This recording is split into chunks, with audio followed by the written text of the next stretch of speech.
ಎಲ್ಲಿ ಗೆಲ್ಬೋದು, ಎಲ್ಲಿ ನಮ್ಗೆ ಅನುಕೂಲ ಆಗತ್ತೆ ಅಂತ ನೋಡ್ಕೊಂಡೆ ಓಡೋಗಿ ಬಿಡೋದು. ಸಿದ್ಧತೆಗಿದ್ದಂತ ಅವ್ರು ಗಾಂಧಿನೂ ಓದಲಿಲ್ಲ, ಅಂಬೇಡ್ಕರ್ ಓದಲಿಲ್ಲ. ಎಲ್ಲೋ ಒಂದು ಕಡೆ ನಾವು ಈ ವ್ಯವಸ್ಥೆಯಿಂದ ಹೊರಬರಬೇಕಾದ್ರೆ ಮತ್ತೆ ಇದಕ್ಕೇನು ಬಹಳ 2,000 ಜನ ಸೇರಬೇಕು ಅಂತಿಲ್ಲ. Don't expect any. ನಾನು ಒಬ್ಬರಿದ್ದಾಗಲೂ ಕೂಡ ಪ್ರತಿಭಟನೆ ಮಾಡಿದ್ದೇನೆ. ನಾನು ಒಬ್ಬನೇ ಪ್ರತಿಭಟನೆ ಮಾಡಿದ್ದೇನೆ. ಹಿಂದ್ಗಡೆ ಕೋಟ್ಯಾಂತರ ಜನ ಇದ್ದಾರೆ ಅಂತ ಅಂದ್ಕೊಳ್ಳಿ. ಯಾಕೆ ನಾವು ಸತ್ಯದ ಕಡೆ ಇರುವಂಥ ಸಂದರ್ಭದಲ್ಲಿ, ನ್ಯಾಯದ ಪರ ಇರತಕ್ಕಂಥ ಸಂದರ್ಭದಲ್ಲಿ ಈ ಪ್ರಪಂಚದಲ್ಲಿ ಯಾರಿಗೂ ಹೆದರಬೇಕಾದ ಅಗತ್ಯ ಇಲ್ಲ. ಆದ್ರಿಂದ ನೀವೇನು ಈ ಹೈದರಾಲಿ ಮತ್ತು ಟಿಪ್ಪು ಸುಲ್ತಾನ್ ಲೇಖ ಇದು ಕೃತಿಯನ್ನು ಹೊರಗೆ ಬರೆದಿದೆ. It is based on the books. ಇದು ಏನೋ ಯಾವ ಚಂದಮಾಮನ ಕಥೆ ಏನಲ್ಲ. ಇದರೊಳಗೆ ಅವರೇನು ಹೇಳಿದ್ದಾರೆ ಅವೆಲ್ಲವೂ ಕೂಡ ಇದರೊಳಗೆ ಆಲ್ಮೋಸ್ಟ್ ಎಲ್ಲವನ್ನೂ ಕೂಡ ಅವರು ಹೇಳಿದರು. ನಾನು ಬರ್ಕೊಂಡಿದ್ದೆ. ಮೊದಲ ಪ್ರಜಾಪ್ರಭುತ್ವವಾದಿ, ಜಾತ್ಯತೀತ ನಿಲುವುಗಳು, ಹಿಂದೂ, ಕ್ರಿಶ್ಚಿಯನ್ ಮತ್ತು ಎಲ್ಲ ಜನರನ್ನ ಒಟ್ಟಾಗಿ ತೆಗೆದುಕೊಂಡು ಹೋಗ್ತಕ್ಕಂಥದ್ದು ಇವೆಲ್ಲವೂ ಕೂಡ ನಾನು ನೋಟ್ ಮಾಡ್ಕೊಂಡಿದ್ದೆ. ನೀವು ಮಾತಾಡಿದ್ರಲ್ಲ, ಅದನ್ನು ಕೈ ಬಿಟ್ಟೆ ಅಷ್ಟೇ. ಆದ್ದರಿಂದ ತಮ್ಮಲ್ಲಿ ನಾನು ವಿನಂತಿ ಮಾಡ್ಕೊಳ್ತಕ್ಕಂಥದ್ದು ಎಷ್ಟೇ,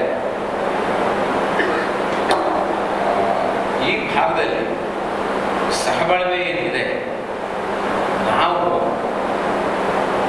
ನಾವೇ ಪ್ರತಿಪಾದಕರಾಗಬೇಕು ಶಾಂತಿಗೆ. ನಾವು ಯಾವುದೇ ಕಾರಣಕ್ಕೂ ಯಾವುದೇ ಸಂದರ್ಭದಲ್ಲಿ ಕರ್ಕಿಯವರು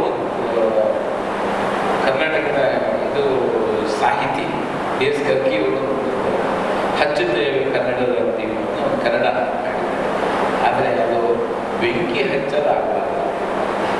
ಯಾವತ್ತೂ ಕೂಡ ನಾವು ಯಾವುದೇ ಸಂದರ್ಭದಲ್ಲಿ ಘಟನೆಗೆ ನಾವೇ ಕಾರಣಕರ್ತರಾಗಬಾರದು. ಕೆಟ್ಟ ಘಟನೆಗೆ ಯಾವುದೇ ಸಂದರ್ಭದಲ್ಲಿ ಅದನ್ನು ಸಮಚಿತ್ತದಿಂದ ಸಮಾಧಾನದಿಂದ ಸರಿಪಡಿಸೋದಕ್ಕೆ ಪ್ರಯತ್ನ ಮಾಡಬೇಕು. ಆ ಕೆಟ್ಟ ಘಟನೆನ ದುರ್ಬಳಕೆ ಮಾಡ್ತಕ್ಕಂಥದ್ದು ಏನಿದೆ ಅದೆಲ್ಲ ಒಂದು ಸಂಘಟನೆಗೆ ಕೊಟ್ಬಿಟ್ಟಿದ್ದಾರೆ. ಕಾಂಟ್ರಾಕ್ಟ್ ಅವ್ರು ಮಾಡ್ತಾ ಇದ್ದೀವಿ. ನಮಗೆ ಆ ಕೆಟ್ಟ ಹೆಸರು ಬರಬಾರ್ದು, ನಮಗೆ ಆ ಕೆಟ್ಟ ಹೆಸರು ಬರಬಾರ್ದು. ನಾವೆಲ್ಲರೂ ಕೂಡ ಈ ದೇಶದ, ಈ ಸಮಾಜದ ಎಲ್ಲ ಜನರನ್ನ ಒಟ್ಟಿಗೆ ತಗೊಂಡು ಹೋಗ್ತಕ್ಕಂಥ, ಅದಕ್ಕೆ ಪೂರಕವಾಗಿರ್ತಕ್ಕಂಥ ಸಾಹಿತ್ಯವನ್ನು ಓದಬೇಕು. ನಮ್ಮ ಎಜುಕೇಟೆಡ್ಸ್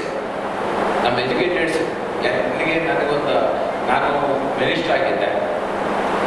ಹೈಕೋರ್ಟ್ ಜಡ್ಜ್ ಅವರು ಬಂದಿದ್ರು ನನಗೆ, ನಮ್ಮ ತೀರ್ಥಹಳ್ಳಿ ಟಿವಿನಲ್ಲಿ ಇದ್ರು. ನಾನು ಒಂದು ರೂಮಲ್ಲಿದ್ದೆ, ಅವರು ಒಂದು ಕಡೆ ಇದ್ದರು.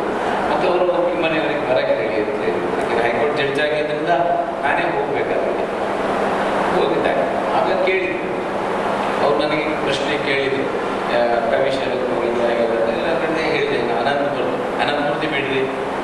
ಇದು ಏನಾಗುತ್ತೆ ಅಂದರೆ ಅವ್ರ ಪುಸ್ತಕನೇ ಓದಿರಲ್ಲ. ಆ ರೀತಿಯ ವಿಮರ್ಶೆಗಳನ್ನು ಮಾಡಬಾರ್ದು. ಆ ರೀತಿಯ ವಿಮರ್ಶೆ ಜಾತಿ ಆಧಾರದ ಮೇಲೆ ನಾವು ನಮ್ಮ ನಿಲುವನ್ನು ಇನ್ನೊಬ್ಬರ ಮೇಲೆ ಅವರ ಕೃತಿಗೆ ನಾವು ಕೊಡಬೇಕಾದಂಥ ಇಂಪಾರ್ಟೆನ್ಸ್ ಏನಿದೆ, ಈ ಸಮಾಜಕ್ಕೆ ಅವರಿಂದ ಏನು ಒಳ್ಳೆಯದನ್ನು ಕೊಟ್ಟು ಹೋಗಿದ್ದಾರೆ ಅದ್ರ ಬಗ್ಗೆ ಮಾತ್ರ ನಾವು ಯೋಚನೆ ಮಾಡಬೇಕಷ್ಟೇ ಹೊರತು ಅವನ ಜಾತಿ ಆಧಾರದ ಮೇಲೆ ಅವನ ಕೃತಿಯನ್ನು ಹೋಗುವಂಥ ವ್ಯವಸ್ಥೆ ನಿರ್ಮಾಣ ಆಗಬಾರ್ದು. ಆದ್ದರಿಂದ ತುಂಬ ಒಳ್ಳೆಯ ರೀತಿಯಲ್ಲಿ ಮೂಡಿ ಬಂದಿದೆ. ಇದು ಹೆಚ್ಚು ಜನರಿಗೆ ಈ ಭಾಗದಲ್ಲಿ ತಲುಪಬೇಕು. ನಿಮ್ಮ ಕರಾವಳಿ ಭಾಗಕ್ಕೆ ಇದು ಬಹಳ ಉಪಯುಕ್ತವಾಗಿರ್ತಕ್ಕಂಥ ಸಾಹಿತ್ಯ. ಇದು ಖಂಡಿತವಾಗೂ ಕೂಡ ಇದರ ನನಗೆ ನನಗೆ ಕರೆದ್ರು ಗೊತ್ತಿಲ್ಲ. ನನಗೆ ನಾನೇನು ಸಾಹಿತಿನಲ್ಲ, ಏನಿಲ್ಲ. ನಾನು ರಾಜಕಾರಣಿ ಅಷ್ಟೇ. ನಾನೊಬ್ಬ ಸಾಮಾನ್ಯ ಕಾರ್ಯಕರ್ತ ರಾಜಕಾರಣಿ ಅಷ್ಟೇ.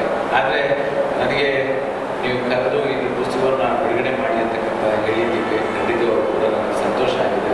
ಈ ಕಾರ್ಯಕ್ರಮದಲ್ಲಿ ಬಂದಿರತಕ್ಕಂಥ ಎಲ್ಲರಿಗೂ ಕೂಡ, ಯಾಕಂದರೆ ಇಲ್ಲಿ ಅನುಭವ ನನಗಿಂತ ಹೆಚ್ಚಿನ ಅನುಭವ ಜಯಪ್ರಕಾಶ್ ಗಿಡರಿಗೆ ರಾಜಕೀಯದಲ್ಲಿ ಅವರು 3 ಸರಿ ಗೆದ್ದವರು, 2 ಸರಿ ಲೋಕಸಭೆ ನಿಂತಿದ್ದಾಗ ಹೆಚ್ಚು ಜನರಿಗೆ ತಲುಪಿದ ಜನ, ಹೆಚ್ಚು ಜನ ಜನರಿಗೆ ತಲುಪಿರೋ